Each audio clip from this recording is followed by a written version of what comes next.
Perkenalkan,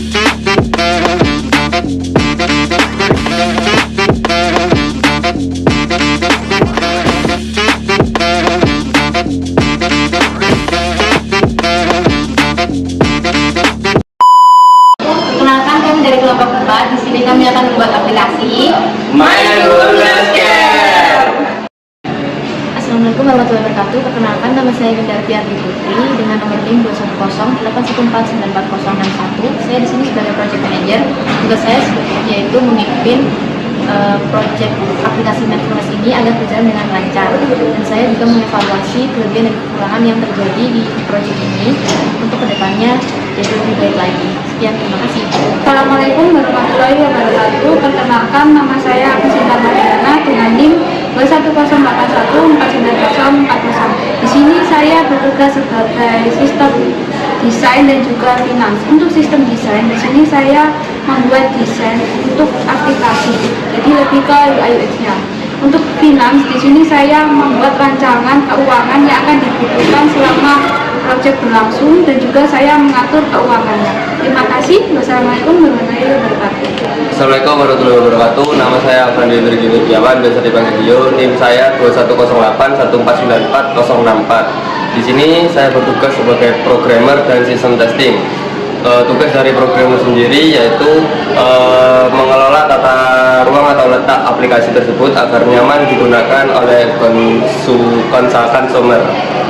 Lalu tugas dari sistem testing yaitu mencoba atau mengetes tata ruang letak atau aplikasi tersebut agar bisa nyaman digunakan oleh konsumen. Seperti itu. Terima kasih. Saya Zorif Firza Alifi dengan NIM 21080494013. Di sini saya bertugas di sistem analyze dan marketing. Di sistem analyze sendiri saya bertugas untuk menganalisa sistem di aplikasi tersebut, dan untuk tugas saya di marketing untuk memasarkan aplikasi tersebut agar semua orang tahu dan semua orang memakai aplikasi tersebut. Terima kasih.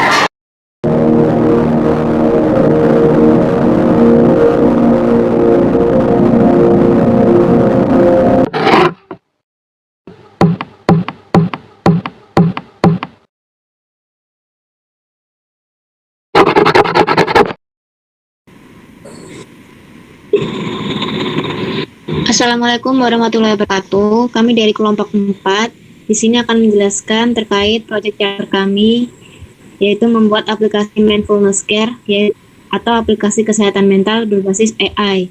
Kami beranggotakan 4 orang, yaitu Zorif Firza Alifi dengan nomor NIM belakang 013, Agnes Intan Mafiana 040, Windarti Ardi Putri 061, saya sendiri, dan yang terakhir yaitu Alvandio Firki Firgiawan 064.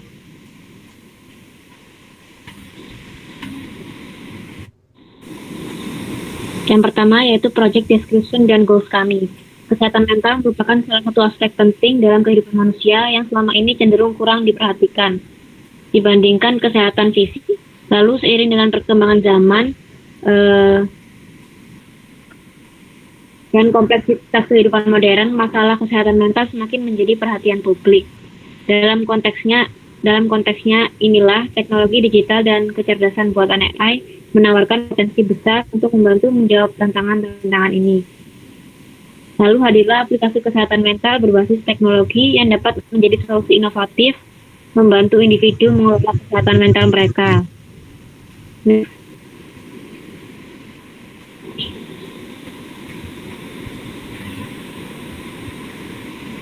Next. Aplikasi Mindfulness Care adalah aplikasi kesehatan mental yang dirancang untuk membantu pengguna merawat kesehatan kesejahteraan emosional mereka dengan cara yang mudah diakses, dipersonalisasi, dan menyeluruh. Dalam kehidupan yang semakin sibuk dan penuh tekanan, banyak orang seringkali tidak menyadari pentingnya menjaga kesehatan mental, hingga mereka mengalami masalah yang serius. Lalu hadirlah aplikasi ini. Next. Tujuan dari aplikasi kami yaitu Mindfulness Care berfokus pada peningkatan kesadaran masyarakat akan pentingnya kesehatan mental dan menyediakan alat yang mendukung kesejahteraan emosional. Aplikasi ini hadir dengan tujuan untuk membuat kesehatan mental menjadi bagian yang lebih terintegrasi dalam rutinitas sehari-hari pengguna. Salah satu motivasi utama adalah untuk membantu orang memahami bahwa kesehatan mental sama pentingnya dengan kesehatan fisik, dan bahwa merawatnya membutuhkan perhatian yang sama seperti menjaga kesehatan tubuh. Next. Resiko dari aplikasi mindfulness care adalah sebagai berikut. Pertama, resiko privasi dan keamanan data. Kedua, stigma sosial terhadap pengguna berupa dihakimi orang lain.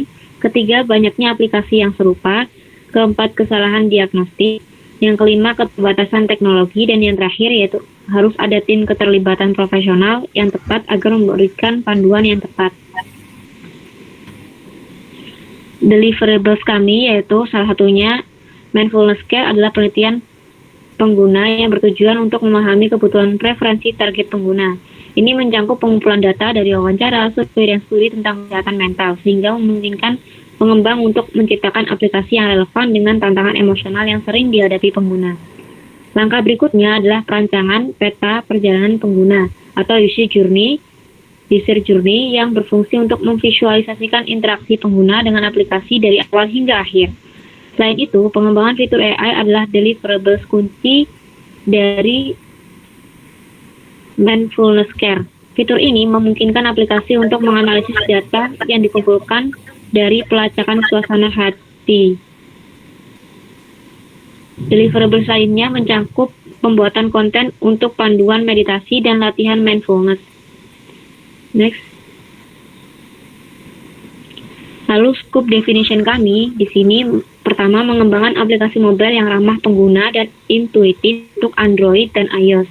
Kedua, mengimplementasikan fitur inti seperti pelacakan suasana hati, meditasi terpandu, dan pengingat perawatan diri dan obrolan dengan profesional. Ketiga, mengintegrasikan pesan yang aman dan terenkripsi antara pengguna dan profesional kesehatan mental. Keempat, mengembangkan perpustakaan sumber daya kesehatan mental dengan artikel dan video. Lalu kelima, membuat basis data yang dapat diskalakan untuk menyimpan data pengguna dengan aman. Keenam, menyediakan opsi bagi pengguna untuk terhubung secara anonim di forum komunitas.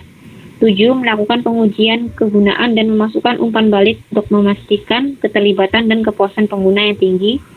Lalu yang terakhir, mengimplementasikan gateway pembayaran untuk layanan premium seperti konseling profesional. Pengecualian di sini yaitu aplikasi ini tidak akan menawarkan layanan konseling tatap muka atau bertemu secara langsung. Kendalanya, aplikasi harus mematuhi peraturan kesehatan misalnya HIPAA dan GDPR terkait privasi dan perlindungan data. Lalu pengembangan harus sesuai dengan anggaran dan selesai dalam waktu 1 tahun. Asumsinya yaitu pengguna memiliki akses internet untuk menggunakan seluruh fitur. Kedua, profesional kesehatan mental yang terlibat dalam aplikasi akan berlisensi dan terakreditasi. Yang kelima yaitu milestone proyek kami.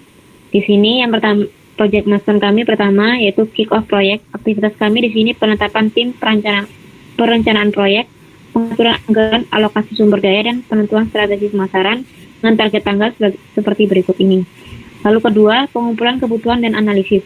Di sini kami mengumpulkan kebutuhan pengguna dan psikolog, menganalisis kebutuhan teknis, kajian risiko, dan menetapkan ruang lingkup yang final. Ketiga, desain user interface dan user experience. Di sini yaitu membuat wireframe, desain UI UX, prototype, aplikasi, dan persetujuan desain dari stakeholder. Lalu pencarian dan rekrutmen psikolog. Mengidentifikasi dan menghubungi psikolog berlisensi, merekrut mereka sebagai penyedia layanan konseling di aplikasi dan melakukan perjanjian kerjasama. Lalu selanjutnya pengembangan fase 1 atau di sini fitur inti.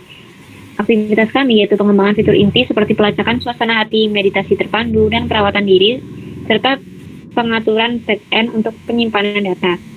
Lalu pencarian klien atau pengguna.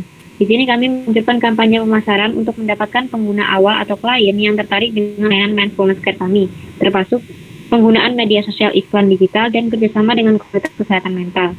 Lalu selanjutnya di sini kami pengujian fase 1 atau internal testing. Pengujian internal fitur inti ini perbaikan bug dan memastikan integrasi fitur konseling dengan psikolog berjalan dengan lancar. Lalu pengembangan fase 2 fitur premium dan konseling online. Pengembangan fitur premium seperti obrolan langsung dengan psikolog, forum komunitas, serta sistem pembayaran untuk layanan konseling premium. Selanjutnya, kami juga melakukan pengujian fase 2 atau beta testing dengan pengguna dan psikolog. Uji beta dengan pengguna yang sudah direkrut dan psikolog, pengumpulan umpan balik dan perbaikan performa aplikasi, serta layanan konseling. Lalu selanjutnya, persiapan peluncuran dan kampanye pemasaran lanjutan. Di sini kami mempersiapkan peluncuran aplikasi di platform Android dan iOS, strategi pemasaran untuk menarik lebih banyak klien dan psikolog, termasuk peluncuran media sosial, webinar, dan kolaborasi dengan influencer kesehatan mental. Lalu kami melakukan peluncuran resmi aplikasi kami, yaitu Mindfulness Care, termasuk layanan konseling, psikolog, dan promosi besar-besaran untuk menjangkau audiens yang lebih luas. Terakhir kami yaitu memonitoring pemeliharaan dan dukungan pasca peluncuran, yaitu monitoring performa aplikasi, pemeliharaan, penambahan fitur, serta dukungan bagi pemuda dan psikolog pasca peluncuran. Di sini kami selesai di tanggal target yaitu 10 Oktober hingga 31 Desember 2025. Selanjutnya itu budget summary akan dijelaskan oleh rekan saya, Zori. Selanjutnya, poin ke-6 ada di budget summary.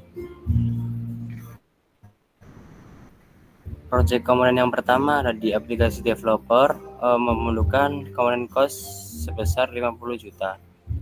Dan selanjutnya ada di data analis, untuk komponen cost-nya 25 juta. Dan selanjutnya ada hardware atau software engineer, komponen cost-nya 80 juta. Dan selanjutnya ada graphic design, untuk komponen cost-nya sebesar 10 juta. Dan yang terakhir ada di network security, untuk komponen cost-nya 45 juta. Dan total dari semua komponen cost-nya sebesar 210 juta. Selanjutnya, poin yang ke-7, assumption, constraint, dan dependence. Asumsi-asumsi dari proyek ini adalah, yang pertama, proyek diharapkan lebih efisien saat aplikasi pelayanan kesehatan ini telah dijalankan. Yang kedua, biaya sudah dibayarkan 40% setelah laporan pendahuluan dikumpulkan. Constraint dari proyek ini adalah platform informasi pada mobile app. Pengguna, admin, dan nakes dapat menjawab konsultasi sesuai prosedur. Selanjutnya, dan poin yang ke-8 ada di project organizational structure. Function yang pertama ada di project manager, dipertanggungjawabkan oleh Windarti. Tugasnya melakukan pengecekan kembali atas semua job desk function sesuai tujuan proyek. Untuk tugas yang kedua ada di melihat kembali apa kekurangan dari semua function dan memberi solusi. Selanjutnya ada di sistem analis, yaitu Surya Alifi, saya sendiri. Tugasnya untuk melakukan analisa terhadap data mengenai proyek yang akan digarap. Selanjutnya ada sistem desain,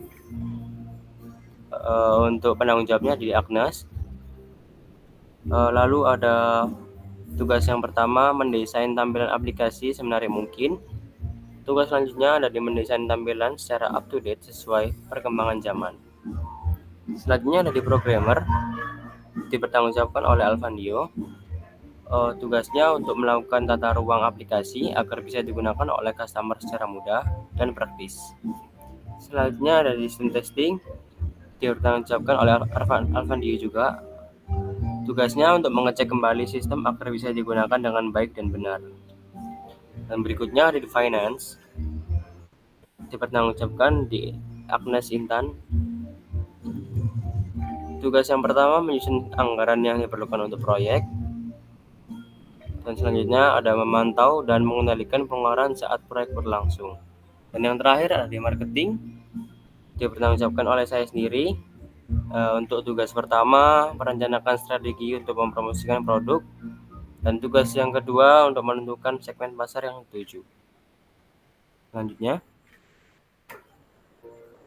yang terakhir ada di project authorization, approve project manager oleh Windarti, tanggalnya di 1 September 2024. Untuk project sponsornya Bapak Muhammad Fahmi, untuk tanggalnya di 1 September 2024.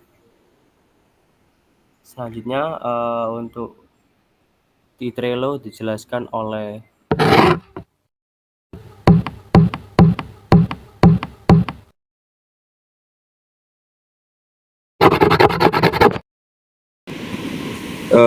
baik.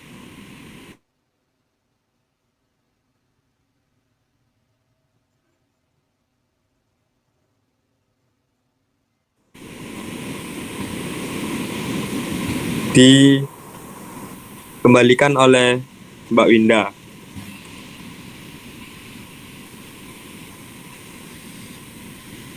Baik, terima kasih. Mohon maaf apabila ada salah kata dari presentasi kelompok kami. Sekian dan terima kasih. Wassalamualaikum warahmatullahi wabarakatuh. Oke, di sini saya akan menjelaskan untuk Trello, yaitu Trello di sini ada to do, doing, sama done.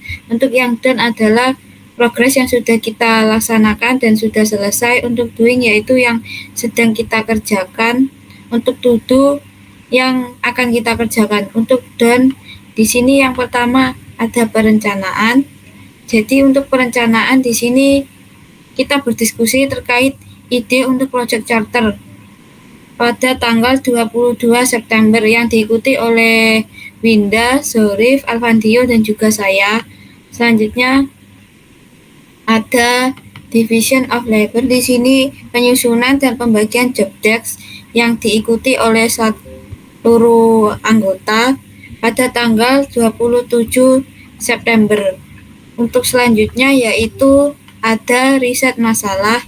Untuk riset masalah ini kita melakukan riset permasalahan dari topik proyek yang akan kita buat yang sebelumnya telah kita diskusikan bersama. Di sini diikuti oleh seluruh tim dan juga di sini sudah dibagi untuk per divisinya yang diikuti oleh sistem analis, finance, programmer, sistem testing, project manager, dan marketing dan juga sistem desain. Untuk selanjutnya yaitu project charter.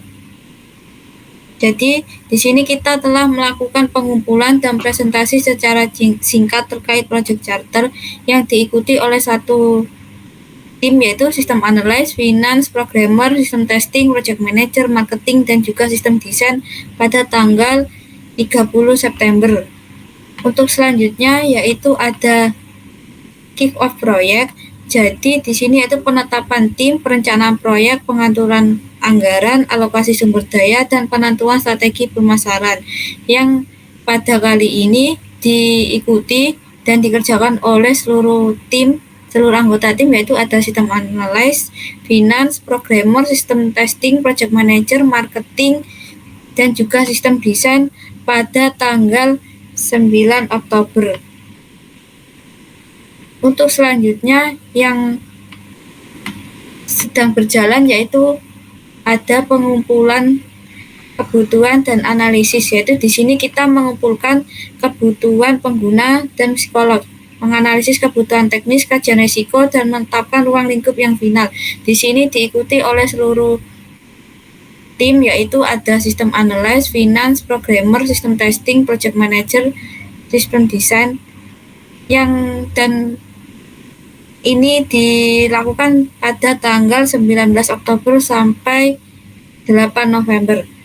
Untuk selanjutnya, bagian to do akan dijelaskan oleh Dio.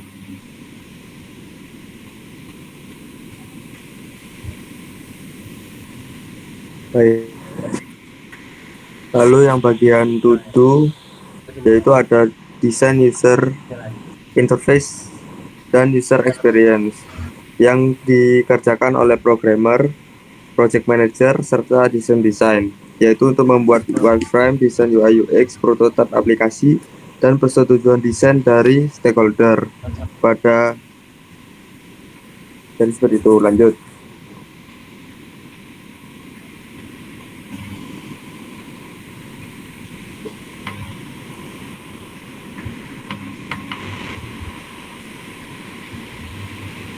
Lalu yang selanjutnya ada pencarian dan rekrutmen psikolog.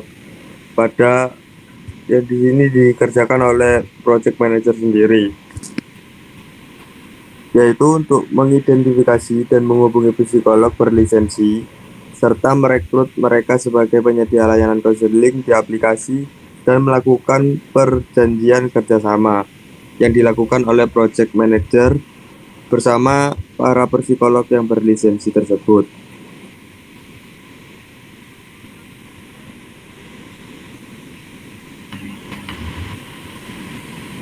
Lalu selanjutnya ada pengembangan fase 1 pada fitur inti yang dilaksanakan atau dikerjakan oleh programmer, sistem testing, serta project manager, juga sistem desain, yaitu untuk mengembangkan fitur seperti pelacakan suasana hati, mediasi terpandu, dan perawatan diri, serta pengaturan backup untuk penyimpanan data.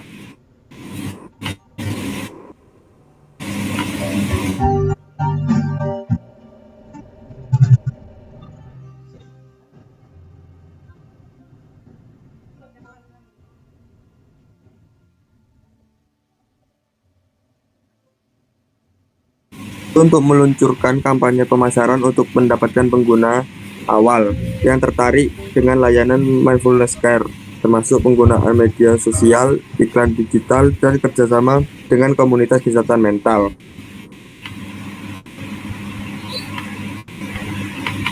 Lalu selanjutnya ada pengujian fase 1 internal testing yang dikerjakan oleh programmer, system testing, serta dibarengi juga oleh project manager untuk mengetahui perkembangan internal testing, yaitu dan pengujian internal fitur inti itu melakukan perbaikan bug, lalu memastikan integrasi fitur konseling dengan psikolog itu bisa dapat berjalan dengan lancar. Lalu yang selanjutnya ada pengembangan fase 2 untuk fitur premium dan konseling online yang dikerjakan oleh programmer, sistem testing, dan juga project manager. Di pengembangan fase 2 ini itu mengembangkan fitur seperti premium, seperti obrolan langsung dengan psikolog, membuat forum komunitas, serta sistem pembayaran untuk layanan konseling pada aplikasi tersebut yang dilakukan oleh programmer, serta dilakukan pengecekan ulang oleh sistem testing.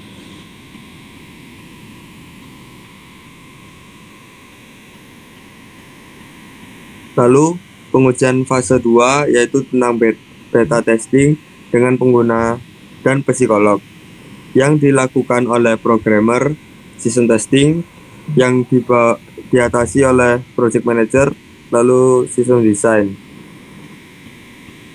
yaitu untuk menguji beta dengan penggunaan yang sudah direkrut dan psikolog, pengumpulan umpan balik, serta perbaikan performa aplikasi dan layanan konseling. Jadi beta testing percobaan awal aplikasi tersebut, bagaimana aplikasi tersebut berguna sesuai dengan tujuan atau tidak.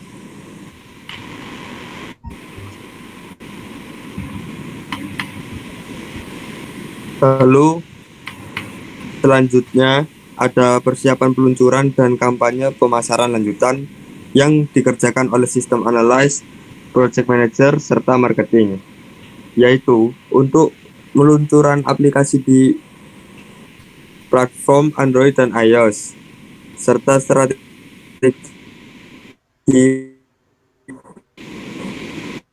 bagaimana cara memasarkan untuk menarik di aplikasi mindfulness care.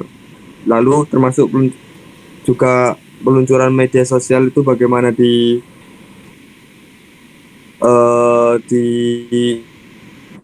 dipasarkan pada aplikasi tersebut. Lalu ada peluncuran resmi yang dikerjakan oleh project manager serta marketing, yaitu peluncuran resmi marketing mindfulness care, termasuk layanan konseling psikolog dan promosi besar-besaran untuk menjangkau audiens yang lebih luas lagi pada aplikasi mindfulness care tentunya.